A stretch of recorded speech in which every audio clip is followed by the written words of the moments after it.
Welcome back, Guardsmaniacs. We are live again. It is Friday night. I am Gary. I'm here with ES Eric Green and Logan Bruce. And we're going to be talking some Guardians here again tonight. Thank you guys for joining us. This has really been a treat here. The Guardians are still in first place. What do you know? It's not been a lot of years here where we could do a show like this at the beginning of June and still be talking and the Guardians be in first place. It's usually a situation where the Guardians have to kind of, get their stuff together, go on a streak and reclaim first place. But here we are in June, and the Guardians have been in the driver's seat from the beginning of the season up until now. And we are talking about how the Guardians can keep this thing going. So here we are, first place Guardians. We are going into Texas this weekend. How are you guys doing? Doing great. Just beat the Yankees twice, so I'm good. Yeah, that was great, man. What a great week, man, we had going into New York against the Yankees. Started off with business. Started off putting the wood to them like that. 9-4 was just like, okay, we're here. The Guardians have arrived. Tom Hamilton got his little jab in on Jazz. I don't know if you guys heard it. I guess side note, when they were doing the opening lineups for that first game in New York, Rick Manning accidentally called them Chaz Jism. Oh my gosh. So it was just he hit a home run the next game, but that night we got him Chaz Jism, and then Tom Hamilton roasted him. Oh jeez. You kind of don't want the Guardians doing stuff like that, the announcers. But whatever, man. It was bad. It was bad, but nobody said anything. I think Jimenez was in the booth with them and just didn't say anything. That awkward silence after, probably where they both had to mute themselves. Yeah, I mean, it's an easy thing to do, but here we are, man. You don't usually want to give the Yankees that sort of billboard or bulletin board material, but it worked. You took care of not only did you take care of the Yankees, but here when we were talking earlier in the year that the Guardians were winning, but they had a run differential which was a negative. They're in the positive now. They have a +6 run differential, which is one more than the Tampa Bay Rays, who have a +5 differential over there in the AL East. While they have a 36-23 record, so they're first place in the AL East. The Guardians knocked the Yankees out of first place over there. The Mariners right now, they're on a roll in the West. They've got a +30 run differential, so you can't really necessarily compare it there. But the Guardians are definitely on a good streak here. Pitching's good, the offense is good. They're definitely making up right now. That offense seems like it's come alive. They're making up a little bit here for, the offense definitely dipping earlier in the year. And, that's really those are one of those analytics that you want to see in that run differential. Not only do you want it to be a winning team, but at the end of the year, you want to see some space on that run differential that shows that not only are you winning, you're winning close games, but you want to show that, you're scoring more than you're giving up. Right. For the year. It's hard to statistically have a winning record and be outscored. Guardians did it last year, made it to the playoffs that way, and it happens. You just have to be very, careful to win those close games, like you said, and they get blown out a lot. The Guardians, I mean, I wouldn't say a lot, but they've been blown out a few times this year where it's been like no doubt, like the hitting doesn't show up at all and the pitching isn't there, and we got to watch out for those. Yeah, I think it's weird. Like there's been multiple games. Well, there's always multiple games when this happens, but like they were just kind of dead the first few weeks. And then I don't know, like once or twice a week now, there's a game where they'll score 7, 8, 9 runs. When like previous years, you're kind of questioning whether or not they can even score 9 runs in a game. Right. And they'll still have a couple, like it happened yesterday. It was, kind of a fluke because of the pitcher, like who we're playing against, but it's like, then get back down to 1 run again. But it's at least good to see that we're capable of scoring it. Because you can see that the offense, that they have it in them to pick it up. I For mean, sure. we really got a taste of all three Guardians teams in that series. Coming in that first one, the hitting was there, the pitching was good. Gavin gave up long balls, but he pitched a good game. And then the second game, we won that close one, 5-4, where we did the Guardians things to win that game. And then that last game, Yankees played a little bit of guards ball on us and kind of beat us at that game. And we were able to hit it all. What you really like there is that the Guardians, they have a thing where, they score 9 runs and then they can't hit the ball for the next 3 games. Right. And what you like to see there is that first game you score 9 runs and then they come back the next night and they win 5-4 behind Gavin Williams. So, not only were they able to have a big offensive output, but that next day they were able to respond and they were still able to put up runs for Gavin Williams on the next game. Absolutely. So, you would like to see a better offensive output on, last night, but listen, dude, you're facing Rondon. And what, David Fry was your leadoff hitter last night. I don't necessarily know if I love that. I don't know if I necessarily love that lineup that they threw out there, but I don't know. It's kind of interesting seeing a DH be put out there. It's batting under 200. I mean, DHs historically have been your best hitters and power hitters, I guess. But yeah, but you're a Cleveland fan. hitter. Do you know what it looks like to have a DH hitting 200? Yeah. But to have a guy with no wheels. I feel like he does it he kind of plays with house money when we're up a little bit. Like, we're only up by 2 games in the division. We'll talk about that, I guess, in a little bit. But but just when we're playing well, like, he kind of uses it, moves the line, not necessarily puts guys in the leadoff spot, but like uses it to try to get guys going, I guess is what I'm saying. Like Fry, like, has randomly jumped in the cleanup spot, and you're like, well, what is he doing there? With Quan out of the leadoff spot, I feel like we're going to start seeing that a little bit more. Which I get it. I get it. Fry in the cleanup. I get, man. Fry's got pop. Yeah. He's a guy that you get a guy on base, you're down a run. He can make the impact there. I just don't know that, and even so, I mean, if you're looking at Fry's statistics, I mean, on base percentage wise, he's getting on base at a clip that you would want your leadoff hitter getting on there. And with the way the game is played now, even though he's a slow guy, I understand putting it there. Just, you're not used to seeing David Fry hitting leadoff. I don't expect when I see David Fry hitting leadoff, I don't expect to win that game, is all I'm saying. Yeah. And they mentioned it during one of the other games, just talking about the build of lineups and stuff. Like, I just, like, this is a whole nother rant, but like, just the way that they build lineups nowadays, like, I don't like it at all. I get, like, okay, if Aaron Judge or Ohtani, like, I understand why they're hitting leadoff. Like, just because it's your best hitter, you want to get them an extra 40, 50 at bats on the year by putting them there. But I don't know. It just kind of, I think it's like a guy that like grew up watching 90s and like 2000s baseball, or Gary watching 60s baseball. Like, it's just weird seeing the lineups built the way they are now. It's not your start, like, oh, we're going to have the leadoff guy on, so we get our 1 or 2 guys on, and then our big boys are going to come up 3 and 4 and knock them in. That's not how that was the old mentality, right? Yeah, it's weird. It's analytics, I guess. Yeah, I'm with you. It's weird how analytics is, like, not only changed, it's changed every sport. Like, even if you watch, getting off of baseball a little bit, the Cavaliers. I was going to say Kenny Atkinson thinks he's playing in the finals right now.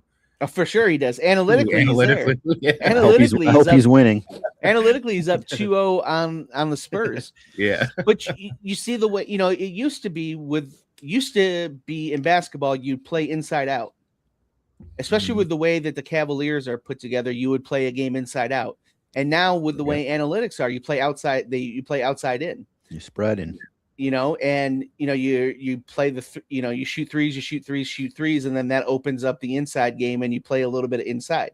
Whereas growing up, you always wanted that dominant big. You wanted Shaq because Shaq could score 40 in a game, and then he would open up the outside game. And after he has 30, then they start double teaming him, and then you get the 3-pointers. Then you get your 3-pointers, and that's when your wings would start putting on a show. Or NFL, they pass it 50 times a game now, like. Yeah, it's the pass sets up the run now instead of the run setting up the pass. Yeah. And it's the same thing in baseball now. Your power hitters, your best hitters, you're leading them off instead of having, your speed guys who get on base there be your table setters and be on base when they get their hits to get those RBI numbers. Yeah, and I don't know that makes the game better. I don't in fact, I think it doesn't. I think it makes the game worse. And I would be interested to see. I would be interested to see a team with the payroll abilities of like the Yankees or the Red Sox or the Mets put a team together the way they used to put a team together with those abilities again, and see them against a team that puts them together with today's analytics. I would love to see that in football, and I would love to see that in basketball, and say, stop with the analytics. Let's see how this roster construction. Let's see which one's really better. Yeah. Let's see if Kenny Lofton at leadoff is really better than an Aaron Judge at leadoff. Yeah. Mm-hmm. I will say, like, as somebody, like, I agree, like, just probably because we grew up watching it, that we're like biased to it that way a little bit. I do know, like, see, like, as a starting pitcher, like, seeing Aaron Judge be like the first guy you face, like, that sucks. But I don't know. Yeah, it just is super weird to me. And with the Guardians, though, we just don't even have the roster to really construct a lineup anyway. Like, if you wanted to build a normal lineup, like, I don't, like, like, we couldn't. I don't know. We have, like, Manzardo heating up a little bit, but I don't know.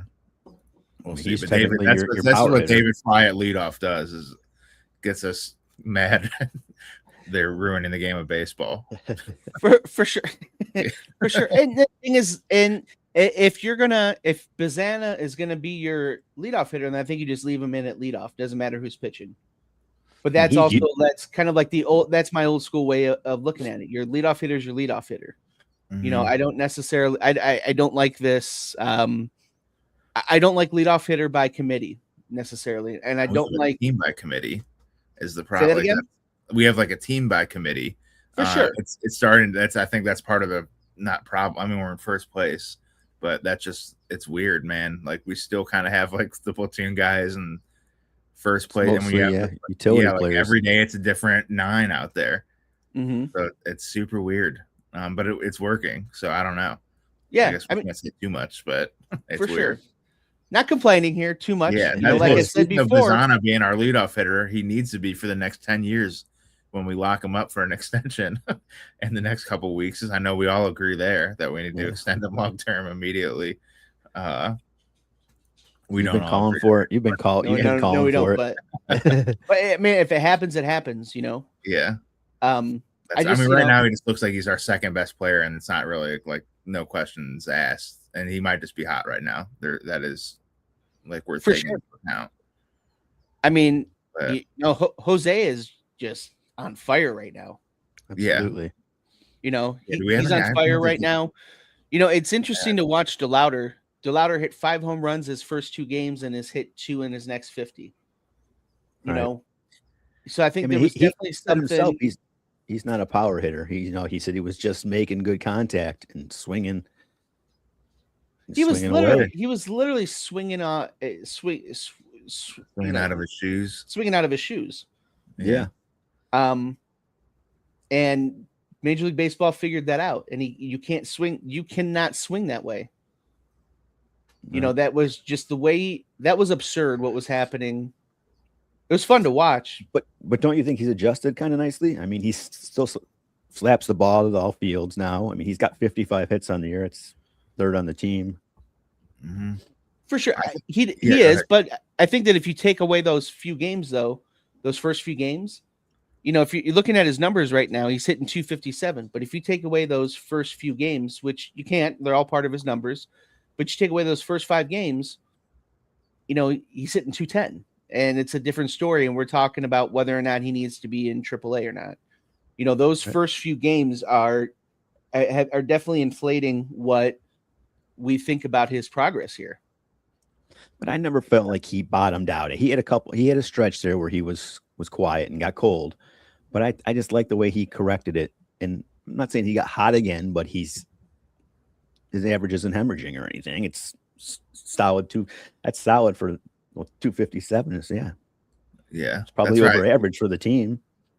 Right. That's I think like the eye test. Like if you just watch our team, he's like one of our best 4 hitters. I would say like he might be the 4th out of them, but like just the way he hits it, like he hits opposite field a lot.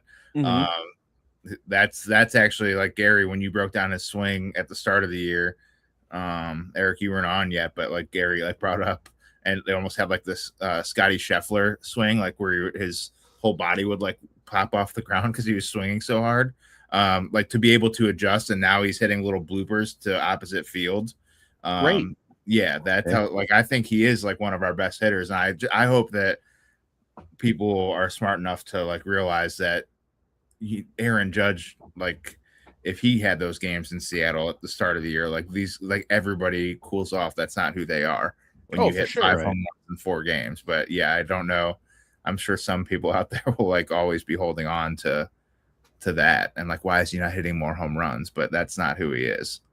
It's just the first impression. We need to sign guys that hit home runs. we need people on our team that hit home runs.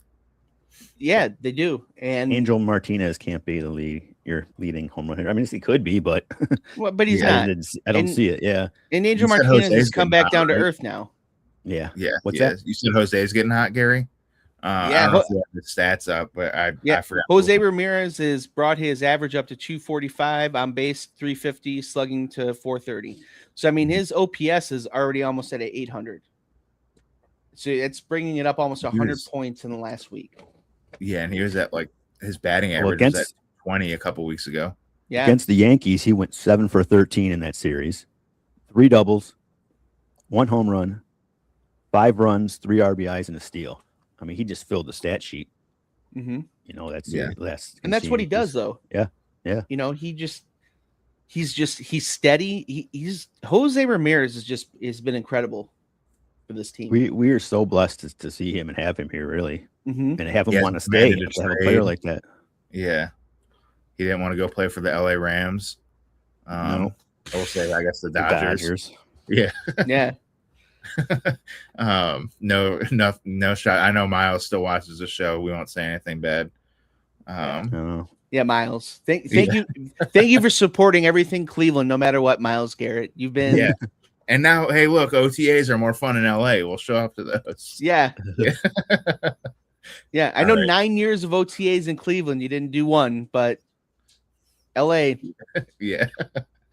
Damn it. But I mean, Jose, it's good. A guy like him, I don't know. He's got like he knew he was going to turn around. We all knew he was going to. I feel like this is what New York, like the good that a game or a series against the Yankees can do for someone, because it's like it just means more when you're playing against the Yankees. Like I'm sure our viewership was up because nobody likes the Yankees. The players know they're playing in Yankee Stadium. Mm-hmm. It's like, all right, this is like if you're going to show back up, this is the place to start doing it. I mean, I break out my I hate the Yankees hanky that was handed down to me from my father. You know, somebody in the chat in one of our show. It's generational. Yeah, and they're not even our division. We just don't like them. Go ahead. They used to be though. That's the thing is they used to be. Mm-hmm. You know, it's where the I hate all that stuff comes from. Yeah. You know, you got to respect the history from the '60s, as you say, from when I watch baseball. Grew up watching, Bob Feller against Mickey Mantle. Yeah, and 7-team divisions, right? Yeah, 7 teams. And I remember when they used to play baseball with a broomstick. Yeah. Eric, you were about to say something. Oh no, I'm good. No, I can't remember what it is now. Was it something about playing in New York or the Yankees? Do you like the Yankees? Yeah. No. I'm a Clevelander, man. But you know, through and through. I'm born here, raised here, so no. Yeah. I don't have really loyalties to any other team. Yeah. We know we were just playing. Yeah. But it'd be crazy. I should have done that the first episode, just accused him of being a Yankees. Was that a Roethlisberger jersey you got in the back there too? Yeah. Just because he froze there, so we moved freezing him while he could defend himself. That's right. He's sitting there talking. This is probably the most important thing he's going to say all day, and he's frozen right now. Typical Yankees. The internet must not be good in the Bronx or wherever he's at. Yeah, in New York there. Yeah. But the Guardians, I mean, we're getting to the point here where they're real contenders. It is only a 2-game lead, but they're right there. You don't know if the White Sox are going to be able to hold on to this for the rest of the year, but I mean, it's not one of those seasons where, they're winning the AL Central. It's not one of those seasons where they're winning the AL Central, but their record is, way off from the rest of the league. Yeah. I mean, you're talking they'd be within a game in the AL East as well at this point. Mm-hmm. So they're real contenders. They're gonna have to make an addition at some point here. They have to make an addition to this offense. And we're starting to get to the point where in June where teams are going to start separating. We're going to start seeing buyers and sellers. And for the first time in probably your lifetime, Logan, because you're so young, the Astros are going to be sellers. And it's really the first time in a decade the Astros are going to be sellers. It's looking like, they are old now. They're old, they're bad. And there's a guy on there, according to Yahoo Sports, that they think the Guardians should be taking a look at. And he's a first baseman outfielder, Christian Walker. So Christian Walker, he was a free agent a few years ago. And I know the Guardians had taken a look at him. I wanted the Guardians to take a look at him when he was a free agent. And obviously they didn't. Christian Walker, he has been around the league a little bit. Right now he's hitting 247, 16 home runs, 45 RBIs. So he would definitely lead the Guardians in just about every offensive category. He leads the AL in RBIs. Yeah, and he would lead the Guardians in home runs. Is he left-handed? I think he's left. Is he left-handed? He is right-handed. Oh, he's right-handed? Okay. Yeah, so it's the Guardians need that as well. They need some right-handed pop. He is a little older though. Age-wise, he's 35, so he's not a guy that you can really think about for the future. We would have him this year, then $20 million next year. And his age 36 season, which he's still putting up good numbers. He could continue. Mm-hmm. But the bets, the older they get, the bets, for sure. Yeah. And he's a guy that like didn't come on until he was older also. Right. So he didn't really break out till 28, age 28.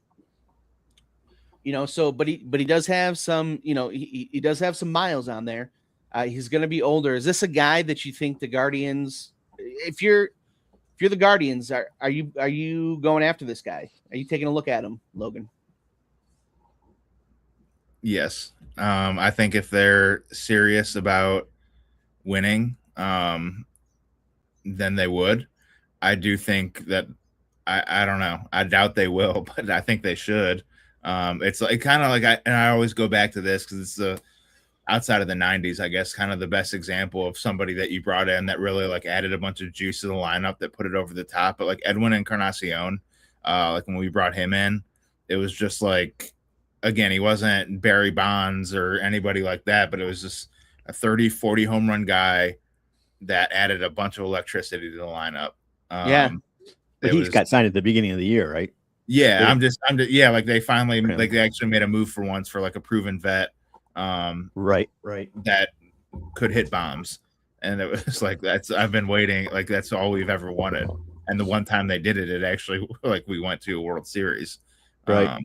So I don't know. What do you think, Eric? Well, the Jay Bruce move too. That one ended up being, he was only here for a little time, but he made some impactful hits. Yeah, that's a big one too. Yeah, I'm interested in this first baseman here. It depends what we're going to have to give up. Does it cost you Manzardo and a prospect? I mean, what are we thinking? What would we have to give up to get this guy? Yeah, I guess we did it last week, but that's anything that any person that the Astros know or that we'd bring in that the other team knows we're bringing them in because we're trying to win right now. You're giving up a top 10 prospect for them. I mean, do you Cooper think for a Ingle and 35-year-old you Manzardo? are though? I mean, 35-year-old for a 35-year-old on a $20 million contract, are they going to command something like that? Actually, now that I mentioned it, probably not. They're probably going to be looking to dump the contract. There might be a few buyers though, so it might drive the price up. But it shouldn't. I guess it wouldn't take anything overly dramatic. Yeah. I mean, we wouldn't be giving up, I guess, Cooper Ingle or anything. Like maybe, I don't know, like the 5th or 6th best pitcher in our minor league system, like starting pitcher in our minor league system. Mm-hmm. What about Manzardo? Yeah, probably. I mean, they'd probably be Manzardo, a relief pitcher in the minors, and then I just made it up, but like a top 15 starting pitcher that we have in the minors as well. If you're talking Manzardo, it's a no-go for me. Mm-hmm. If you're talking anything that touches the future of this team, mm-hmm. for somebody like a Christian Walker, I just, it's a no-go. I'm not touching that. The dude hit 28 home runs last year. Right. Yeah. And he's under contract for a while. If you're talking a prospect in AA,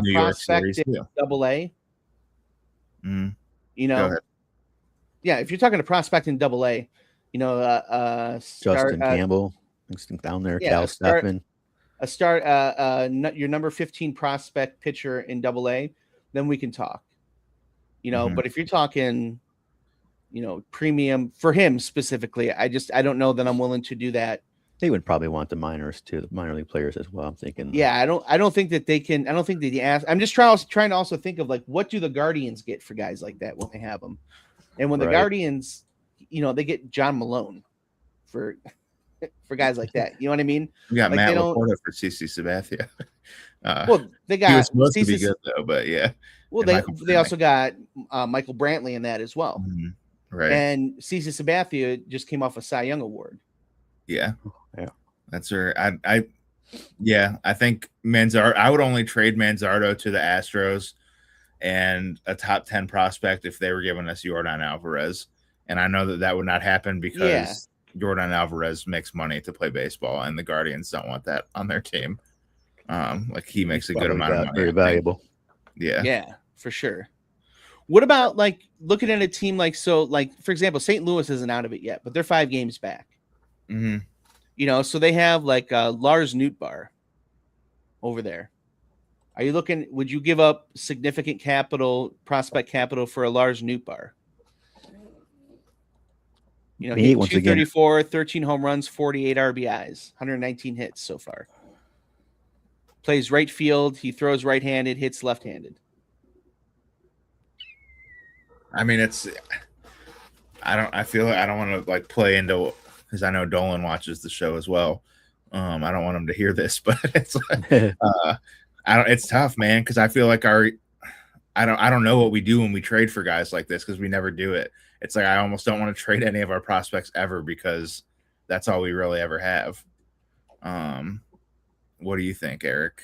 Well, we've seen 2 of the top prospects now come up, and they've both had, I guess they're both going to have Rookie of the Year caliber seasons. Yeah. Mm-hmm. Do we have that much depth? According to the MLB, we still have 4 of the top 100 prospects. Yeah. You mentioned Cal Stephan. Like I don't know. To me, like losing him that's a tough one. Like if we were to trade him for Lars Nootbaar, because that's who we got for Bieber, right? I believe so. Yeah. I think the pitching staff they had at AA is it's pretty impressive. Let's see if I can pull it up here real quick. Because like he could be available. Taylor Ward over the Angels could be available. You talked about Taylor Ward before. That wouldn't be too bad. Yeah. I'm sorry, Taylor Ward. He's not even he's with the Orioles. They traded him for Grayson Rodriguez. That was a weird trade. Yeah. That's who they traded him. But so he's Taylor Ward. He hasn't played too much this year, but he's hitting 260, 2 home runs, 18 RBIs. But he's that right-handed. He's a right-handed hitter, and he might, as far as what he's going to cost, as far as prospects, really might be what the Guardians are looking to pay. Mm-hmm. Which is like very little, kind of. I mean, like a mid-level mid-level prospect. You know, he's 32 years old, so he's right in that sweet spot of old. Yeah. And old, you know. Yeah. You know, he won't be here long, so the Guardians won't have to pay him any money. You know, there's just not a lot of guys out there. There's Eugenio Suarez down in the Reds, who's having a bad year this year.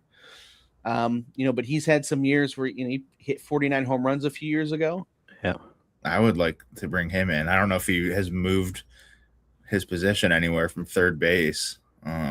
Plays like third base, first base, DH. Yeah. You know, he's back with Cincinnati, but he's hitting 214 right now. He's played in 36 games. Only He's hit 4 home runs. Very big swing and miss guy, though. That's the one thing about him. Yeah. It's a tough call because you're right. He's had some monster seasons. And at the same time, he can go so cold. Yeah, exactly. I had him on my fantasy team, traded him for Bieber.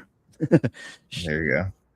I mean, yeah, he was great when he was at Seattle. I think he was probably 5 years ago now, but well, he had a few monster years in Cincinnati, had a couple good years in Seattle.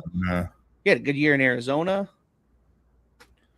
You know, I don't know, like a veteran guy, I wouldn't hate the idea of it. Like I don't know, like those are the kind of guys that kind of could come here and like rejuvenate their careers. I don't think any of us were thinking that about the Rhys Hoskins move or anything. Because Rhys Hoskins though is hitting better than Suarez. Yeah. You know, so what are you trading for at that point then? Just the hope that he gets hot, pretty much. Yeah. He gets one of those stretches. Change of scenery is what he needs, playing around Jose Ramirez. I don't know. Cincinnati's like very similar to us, so I know Ellie De La Cruz is extremely talented, but I don't like with Tito there, it's like very similar organizations and a similar location as far as where we are in the like weather-wise and everything. Yeah. Like, I don't know if you can't do it in Cincinnati. I don't know if it would really, like, who knows what, if anything, would change here. I mean, he had 49 home runs last year. Who's that? Did you say that? Suarez. That's why I would be excited if we traded for him. Yeah, Suarez. I don't know where you're looking. Oh, baseball reference. It says 2025, 2 teams, Arizona and Seattle. 36. I guess you're right. I'm an idiot. Yeah, he hit 49 home runs last year. You're right. Mm-hmm. I said that with such confidence. I said, he did not. I was shocked myself, so I don't blame you. I was like, what? No, he didn't. Yeah, wow. Yeah, he hit 13 with Seattle and 36 with Arizona. So, yeah, he was an all-star last year. Mm-hmm. Yeah, so he's not that, he's only a season away.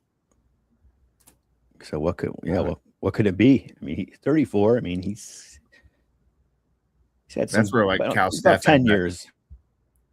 Yeah, you'd have to like Cal Stefan and maybe another guy or two, maybe just one guy, but like you'd have to give up somebody. Yeah, there was like a decent prospect at least. Mm-hmm. Yeah, I would do it. There's definitely some upgrades out there. There's some places that the Guardians have to go, but they have to. This is, and I think that they're in a position right now where I think the earlier they strike, the better. They know that they know they're contenders. Mm-hmm. You're a contender, and you have a 2-game lead right now over a bad White Sox team that just doesn't seem to want to die. You don't let them in it. No, they don't know any better right now. They're just playing and having fun, and that's what's scary about them. They were a game and a half behind us before the Yankee series, I believe it was. Yeah, got to get some space there with everybody. I mean, we can't take anybody for granted. But that's a sneaky club, Chicago. They're riding ahead of schedule. Like they're young enough they're dumb enough that they don't know like what's possible. I think Wemby said that after they beat Thunder. It was like that they're so dumb they just think anything is possible, and that's what makes them scary because they don't know any better. Right? They got no expectations for them. Yeah, that's why I look even just like why I watched a lot of their games, but I had no idea they were only 2 games behind us. That's kind of like that's some stuff that we do in the division is just sit 2 games behind and no one knows we're there. Yeah. They had like a 21-11 stretch, I think I saw. Wow. And that dude's got to cool off. What's his name? The Japanese guy. I mean, I don't. He's over. He's 20 hurt. months. Is he hurt now? Murakami's hurt, yeah, for at least 6 weeks. Damn, because they called up this hot prospect Jacob Gonzalez. Oh, okay. So they have him, and are you on? Is he on your fantasy team? Of course. Yeah. So I just picked him up. I just picked him up. How do you know that? Yeah. He was sitting in the AAA. I'm like, nobody saw this guy yet. Snatched him up, and then I just picked him up this year. So we'll see. Wow. I mean, and if you go and you look at their lineup, so right now they're in Philadelphia losing 5-3 in the 4th inning. But if you look at their lineup, I mean, they don't have a whole lot of world beaters there. Mm-mm. I mean, the lineup doesn't look bad, but it's not like they have. Their lineup is better than ours, but it's not like they have. They're not the 28, 27 Yankees over there. Mm-hmm. But they're a fun young team. And they are definitely sticking around. Yeah, they've got 21 games played against teams that are over 500, and they are 9-12 in those games. So they're going to be playing a little bit more of those. That could bring them down to earth. I mean, the Guardians are 15-13 in those games. And I don't know if you guys knew that the Yankees are only 4-10 against above 500 teams this year. Only played 14 games, which is like hard to believe. You know why? It's because the Yankees suck. That's why. It's because everybody has their "I hate the Yankee hankies" out. Mm-hmm. I hate the Yankee. Yeah. That sucks though for Aaron Judge. So we are going to have a new MVP this year in the AL. That means, but we'll see. He said broken that rib. Leaving timetables, so it seems like he's going to try to get back in a couple weeks. But so they're saying 4 to 6 weeks. Do a lot of HGH and that's how you get back. Get back in that leadoff slot quickly. And there's some guys coming back for the Rangers here for this series. Corey Seager's back, and Langford is also Wyatt Langford's back now for the Rangers for this series. So, the Guardians pitching is going to have the work cut out for them this series. And I know it's a different year too, but they were swept in Texas last season. Mm-hmm. That was one of our biggest slide. I don't know if it was the 10-game losing streak, but it was one of our bigger slides. And we had trouble with them in Texas. Yeah. You should. I mean, Texas has got a big payroll. They got a hell of a lineup there. Texas is one of those teams that if you're not, if you're not going down there and you're not respecting the team that Texas is, they'll put you on your ass. Yeah. They'll knock you down. The Guardians could definitely end up going out of there. I guess, the White Sox are losing right now, but if the White Sox win today, if they see a sweep in Philadelphia and we get swept there, we could, there could be a 180 in a week. Yeah. And it could be because of Texas. Mm-hmm. Absolutely. The opposite could be true if we show up coming off that Yankees series, hopefully they're a little hyped up going into New York and taking 2 or 3. And if they don't, just forget about the Rangers. I don't know if you come out of this series and win this one too. It's I don't know. They could be rolling after that. Well, I remember last year when we went to play them, they were under 500 by 5 games, and they had a higher point differential. They had scored way more still, and they were 5 under. And when we went there, I was like, this could be interesting to see. And then they did. They just steamrolled. Well, 2 walk-off home runs, but still, that was. Yeah, I remember that. They took it to us. Yeah. Let's see. So the Rangers right now, they're 30-32, 2 games below 500, but they're only 2.5 out in the West. So as much as we're seeing them, they're not playing up to expectations, but they're not out of it. They're still there in the West. Seattle is just letting everybody hang around in the AL West this year. They started just picking it up recently. Yeah, they're Seattle the weirdest team. They never start going until a month or 2 into the season. Even the players, Julio is known for not hitting until the second half. They're a very weird team. And the Rangers, with them, with them being 2 games below 500, they have a plus 9 point run differential. Right. So what Eric was saying. So they're a plus 3 run differential better than us. So the Guardians definitely cannot go down there this weekend thinking that they got this in the bag, no matter what happened in the Bronx. Yep. Just because you win that series does not mean that you're going to go down into Arlington and you're going to have your way. They're going to have to go down there and make sure that they respect him. What pitchers are we facing? I know you just put up a graphic. I just had the graphic up. I can't even remember off the top of my head. Pull up that graphic there. Tell us who we're facing this weekend down in Arlington.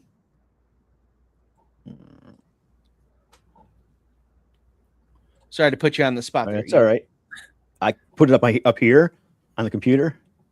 You have to put it on the computer. Just pull it up. Tell us who we're facing. Okay. Sorry. No, you're good. We are facing Kumar Rocker. In game 1. Tell us about him. What's his stats for the year? Kumar Rocker, right-handed pitcher, 2 for 5 with a 3.54 ERA on the year, 44 strikeouts. So you're looking at a guy that just pitching well, but just isn't getting a lot of run support. It looks like. Mm-hmm. And then who are we facing Saturday? Saturday, Tanner Bybee will be going up against Jack Leiter, another right-hander, 3-4 with a 4.34 ERA, 74 strikeouts on the season. Do all the Lighters have kids? I think so. Pitching? How many generations of Lighters are there in the major leagues? There's Mark. I was going to say, as Gary remembers when Jack's grandpa used to play. I played against him, right? Yeah.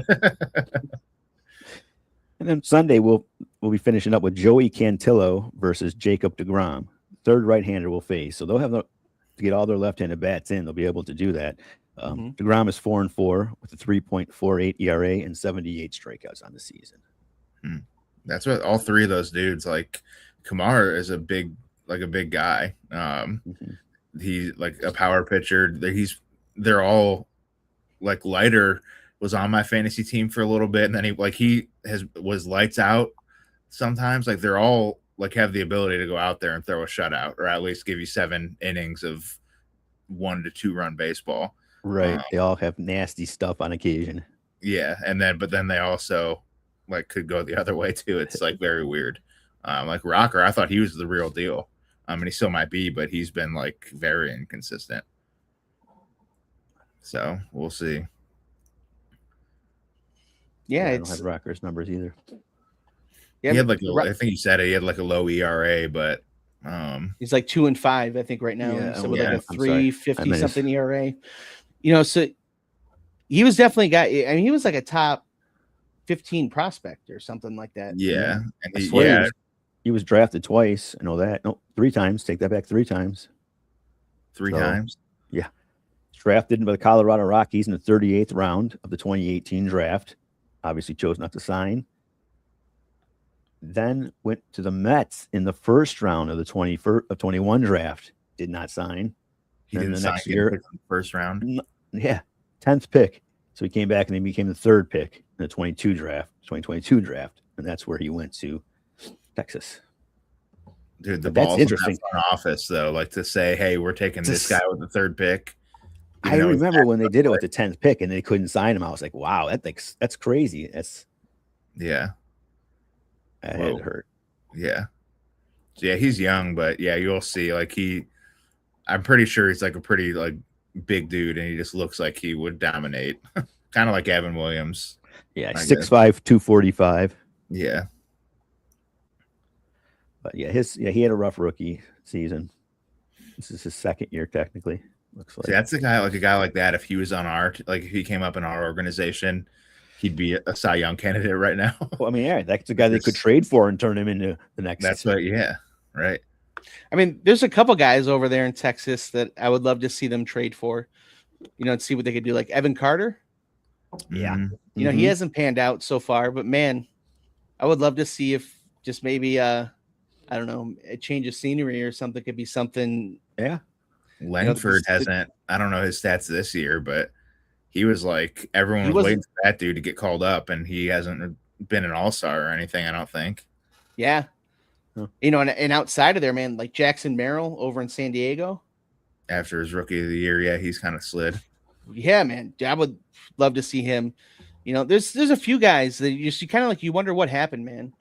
You know, speak of like, you know, prospects of Jason Dominguez over in New York. Yeah. That dude was supposed to be the guy for the Yankees. He's still And down, he's just, isn't he? In AAA. what's that? Is he in AAA? Or he started the year in AAA. That's he didn't make the roster at first. I don't know why I can't remember if I saw him in any of these last few games.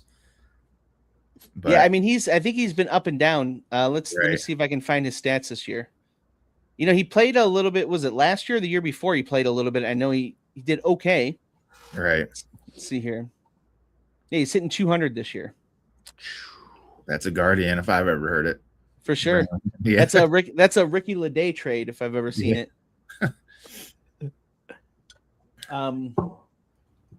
You know, there's just, you know, so there's some like, so not only are there upgrades out there, but you know, there could be some guys that they could take some flyers on out there too, former prospects that you know just aren't doing, you know. Cam Right. Smith from the Astros. You know, he's a guy that maybe is available. Do you take a flyer on him? I think they love him down there. He's the dude that didn't even play minor leagues, right? I believe so. Yeah. Like they just put him right in the mate. Like that's crazy. Yeah. But I mean, he's also not hitting though.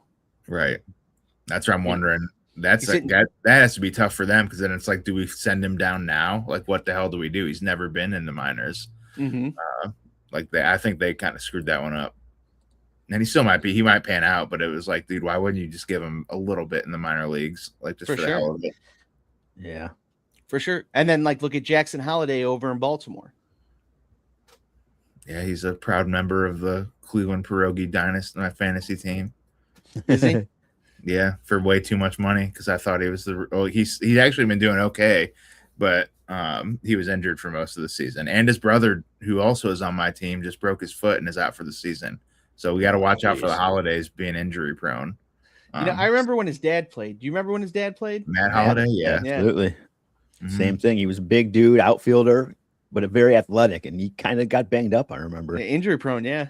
Yeah, and I think there's another one. I think they have a younger brother who's coming up who is also like a number one high school prospect right That now. you can't wait to draft. I'm just gonna get all of them. One of them's got to be good. We'll see. Landon Tomey will be in this year's draft. Really, If anyone's looking for a future power hitter. dude. That's crazy, man. Seeing all these. I mean, Jesus, even the Browns quarterback, it's like Deion's kid. It's like, how is this happening? Right. Dude, Right. Carlos Boozer's kid's in the He's draft gonna be a this top year. It's 3 like, pick. Yeah. I know I'm watching a show too about the Reds, and they're talking about Deion Sanders, how they changed their jerseys for him the one season. Did you hear that story? no, tell us. He saw a documentary on Jackie Robinson, and Mhm. Robinson wore cutoff sleeves, like 1-inch sleeves he had. So he cut off his sleeves on his jersey to match that. Well, the MLB wasn't going to have that. You know, all the Yeah, jerseys have to be within 1-inch sleeve size. Because they're traditional BS. Right. You stick with tradition. Right. So the team decides, okay, we're all going to cut our sleeves. So they all cut their sleeves for that season and wore those cutoff jerseys with one With the 1 black inch. sleeves. They Or had, the- Yeah, I they love had- those. They would have black It's like stuff underneath. 97. Yeah. Yeah. Mhm. And it was all because Deion Sanders wanted to pay tribute to Jackie Robinson. That's awesome. Yeah. And the MLB was like, okay, you guys have the same jersey. So the whole team was like, we're doing it. That's awesome. I did not know that.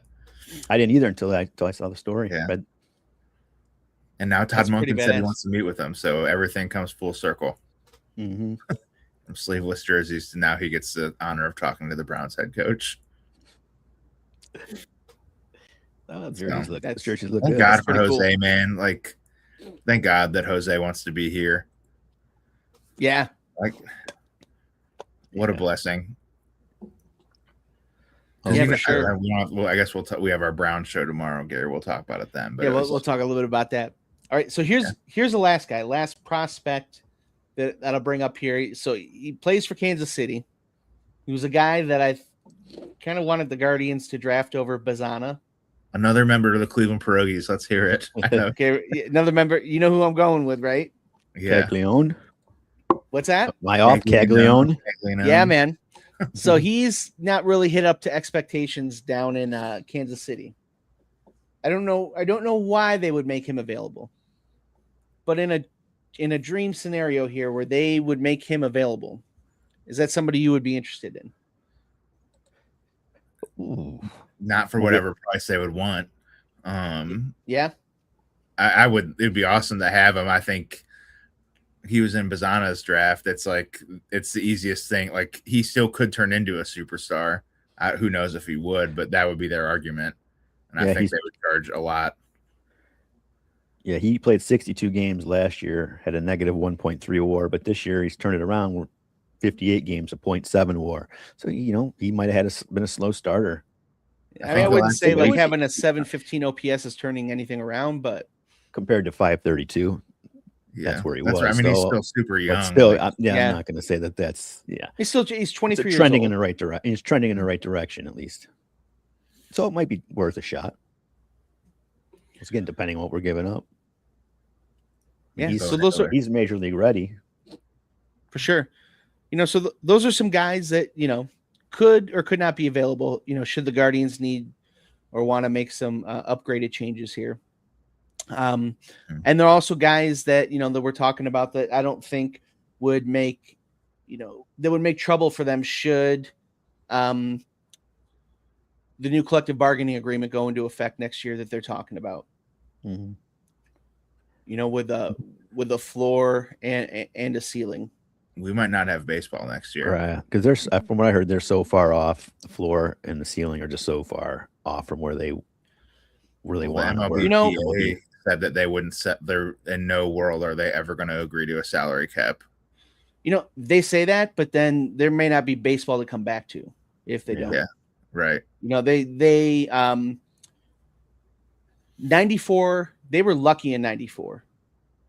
When they came back to Cal Ripken's streak and steroids.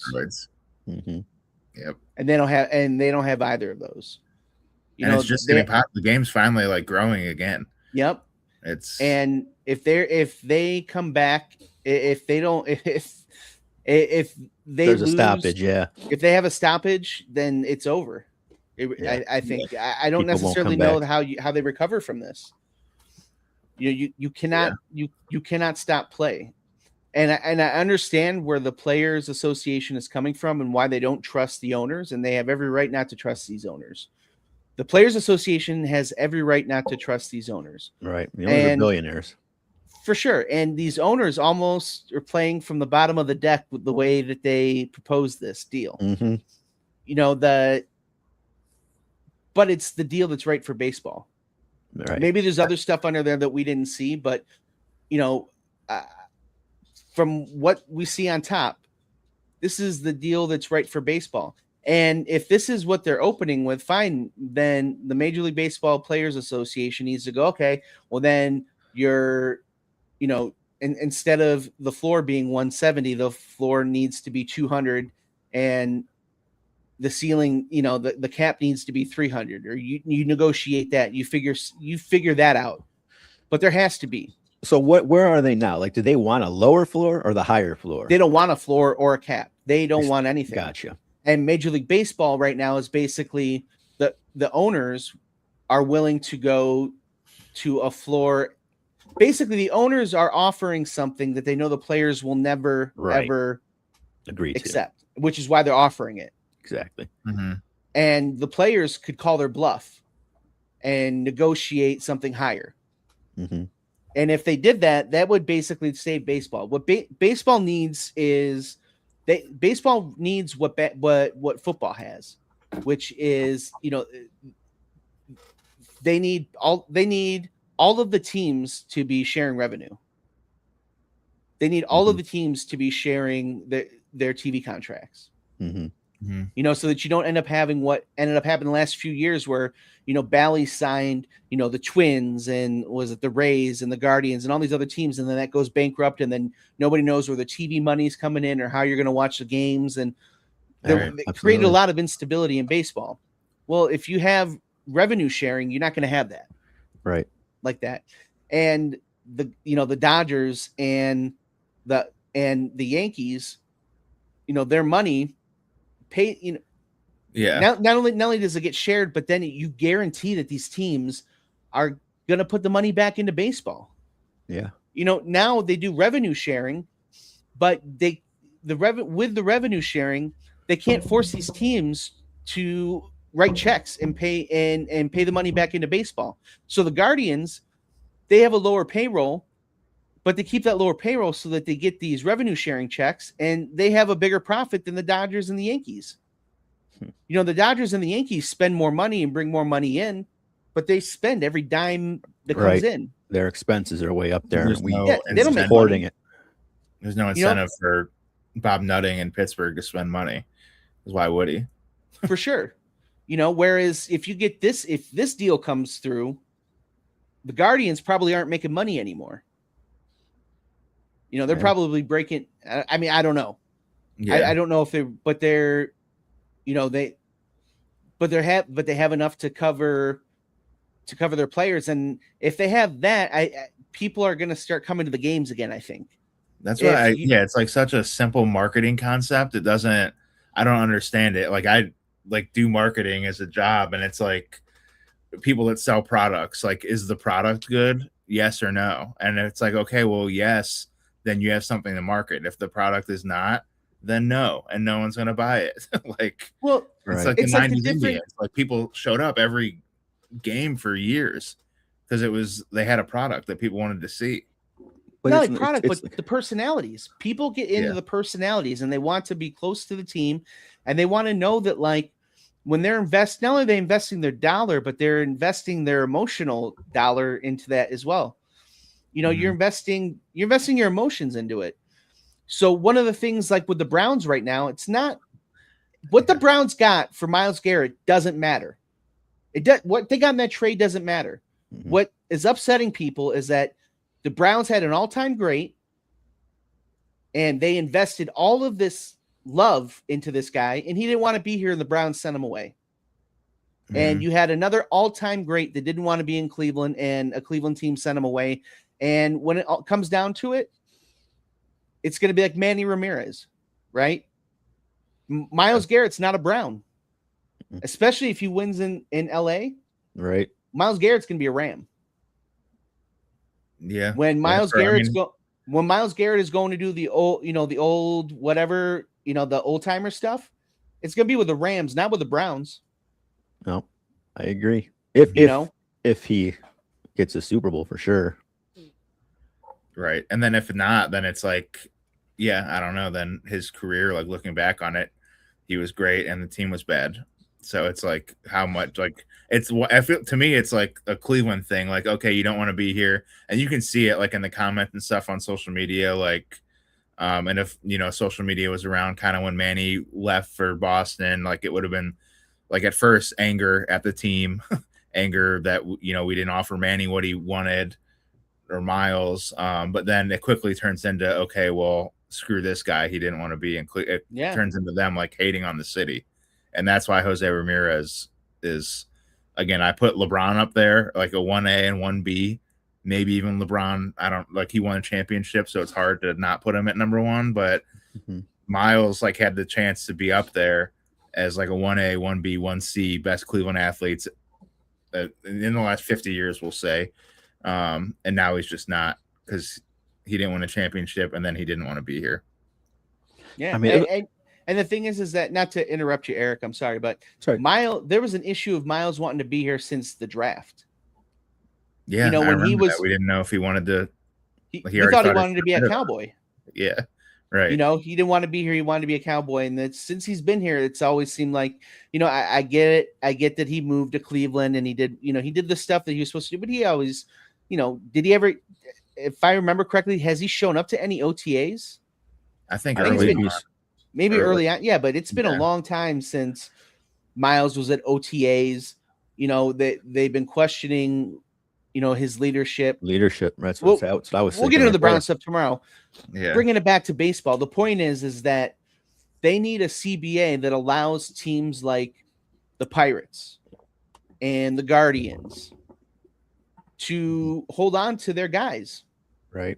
You know, Andrew McCutchen should have never played anywhere but the Pirates. Yeah. You know, And that's Andrew McCutchen. At the end of the day, that's no one's. I get where you're going with it, and I agree, but it's no one's fault except for the cheap owner. Like, dude, what do you like? And that's where it would help, like if they're incentivized to actually spend the money. For sure. Well, they're forced to then. Yeah, right. You know, you have to spend this like, amount of money. We have to spend $100 million. Shit, like we got to go get somebody. Yeah. So that's why I don't understand with the MLBPA. Like to me, when I hear the cap and floor, like the cap, and immediately what I think of is, okay, well, they're saying no to a cap because they want these. Like Shohei makes $700 million. I don't know. Nobody should make $700 million playing baseball. But they don't want that to be capped. Like they want the next Shohei to make $1 billion. Right. And I understand why, as the Players Association, you'd want that. But from the floor stand, like I don't know, like can't they just negotiate it? Because there's also a bunch of guys that are making a lot less than they could be if that floor existed. And it's like, why can't you like negotiate with the cap and agree that okay, maybe that can be in place? But like you said, Gary, like, but we want our floor to be 200 million. So these bottom level guys make because 20 million. That's what the owners want to take away by giving you the cap and the floor. Yeah. Right. We'll give you the floor, but we're taking this away. That's what they're trying to get. The owners are trying to get cost certainty. So they're trying to take that away. And the players union, even though most of the people in the union are not the $700 million players, it's the $700 million, the $450 million players. They're the ones that hold the power in that labor union. Which is crazy. I'd be like in that locker room, like not the Yankees are a bad example. Well, both of them are, because everybody in the Dodgers is a bad example. Yeah, both of them, like everybody in that building is making too much money. But I don't know, as like a Guardian, like Stephen Kwan, who could use that floor in place so he gets paid more money. Like, I don't know, I'd be calling like the union rep or what, like, dude, like get this stuff moving. No, they definitely should be able to sign these guys that they develop and not have the risk of just somebody coming in and offering so much that, you know, there's nothing you can do. You know, teams like the Dodgers shouldn't have 3 stars when there's other teams that have no stars. I mean, the NBA, I think, has done the best job of like spreading the stardom. Like every team in the NBA has a guy you're going to go see. Almost every team. Maybe a couple don't, but you know, and baseball, like LeBron consolidates his teams. Like they have their role players all suck, or their role players are all making very little money because there's 3 stars on the team. Right. See, I don't necessarily agree with that. I think the NBA, one thing I don't like about the NBA is that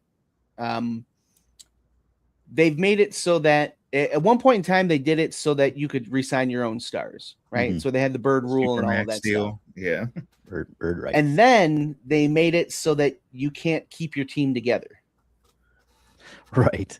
You know what I mean? It's like the players are dictating this. That's what it seems like. The players are not dictating even that, not even that. You can't keep your team together. Boston built the team that they have through the draft. Yeah. And now this offseason, they're going to have to make choices about who they keep and who they don't because of that. They have 2 top 10 players and they can't keep both of them. Yeah. Like that's, you built your team the right way. And that means that one other team is going to go get Jaylen Brown or Jason Tatum, like for sure. But one other team can't really do it though, right? Because you can't. The way the NBA is set up is you can't have a team that was in the lottery last year going and getting Jaylen Brown because the salaries don't match up because of the way you have this. They stick teams. So the NBA, I don't know. I don't necessarily like the way the NBA does it, and I know another team gets Jaylen Brown, but tell that to a Celtic fan. No, I agree with that. I just mean the star power, I think, in the NBA is there. And they just have loads of talented players. I mean, it's part of the game. They've reached that point. In baseball, we got guys that can't even hit 200 anymore. Like, why aren't guys hitting 4? I understand pitchers are probably getting better too and all that, but it's just the ebbs and the flows of the game, you know, of every sport has it. like right into all the sports. Like wouldn't say they're all garbage right now. I don't think that's the case, but I don't we mentioned NBA with the 3-pointers, NFL with 50 passes a game. Now every hitter's hitting 200 because every pitcher is getting Tommy John surgery because they're taught to throw the ball as hard as they can, get the spin rates moving as fast as they can. Because Tommy John's not a career-ending injury anymore. You're coming back almost I don't know the percentage, but I would say 20-30% of pitchers have that surgery. And it's just and then the players are making too much money. The game's not as fun to watch because the guys are hitting 200, or Shai Alexander's flopping every play because the NBA doesn't care and they call it, and they're shooting 100 threes. Sports just feel like they're in a very weird place in general. I mean, personally, I'm not a basketball fan, but the NBA, like when I say it objectively, I think they have star power is what I'm saying. Yeah, I personally, I don't watch. I shouldn't. Maybe I shouldn't admit that, but it doesn't. Well, I mean, you're probably happier than Gary and I are then. I just. I mean, basketball's tough, and their viewership is down because they're kind of with the Valley Sports scenario that Gary mentioned before. Like that's happening with them right now. And their commissioner was smart enough to come out and say, well, if you can't afford all of the streaming packages, basketball's a highlight sport anyways. Just watch ESPN at the end of every night. And it was like, the worst thing you could have said. Yeah. Watch our sport. Watch it on Instagram after the games are done. Right. All these we're having all of these companies pay us $100 million a year for the rights to broadcast it, but don't watch them. It's a highlight sport anyways. And by the way, the highlights would be boring because we call fouls all the time and everybody only shoots threes. So that's where I just wish, I don't know. Like, I feel like we probably are very nostalgic when it comes to baseball. And I don't want to lose that's what I love about baseball is the tradition. And even the way the lineups were built, like we were talking at the start of the show, all that means something. And I don't know, to see everyone hitting 200 and now again, the next Shohei is going to be making $1 billion, and the Dodgers just signed Kyle Tucker to $400 million and he's hitting 210. But who cares? Because it doesn't matter to them. Mm-hmm. And meanwhile, we have to pray for Jose Ramirez to come along and take pay cuts, or else we can't keep him. And God forbid he ever get hurt. Yeah. We'll have you better knock on wood after saying that. Yeah, I'd hate to kick you off this show and have to come to your house and nobody's here, Loki. Put you on the injured list after saying something like that, buddy. Yeah. You can just put on your Derek Jeter jersey, dude. It's all right. We know. Yeah, we know you're from the Bronx. Yeah. That's funny. That's funny you mentioned that. Because I did have Jeremy had a Derek Jeter. Our friend Jeremy had a Derek Jeter jersey. We bought them together, and I got a Eric Lindros jersey. It was way back in the day, but that was the last thing. That was 30 years ago. It was the last thing I bought, brand new for sports. But he's got Jeter, jersey so in the I can get it. Maybe I can get it. No, don't. There's so much. Without getting into it, there's so much bad juju on that jersey for so many different reasons. A lot of bad juju. Yeah, a lot of bad juju on that, man. No reason to ever bring a Jeter jersey into any of this. I swear we got them in Canada too, right over the fall somewhere in one of those malls. That and they're imports. Yeah. There's no reason to ever bring a Derek Jeter jersey onto a Cleveland show. No, won't happen. Please don't ever do that. The most overrated shortstop in the history of Major League Baseball. Yeah, I couldn't do it. I couldn't get a baseball jersey because they didn't have any Indians at the time. Yeah. So I'm getting Eric Lindros. I like Philadelphia Flyers, and his name's E. It's got an E. Yeah, and of course Jeremy's like Derek Jeter thing. What do you mean? That's a whole other story.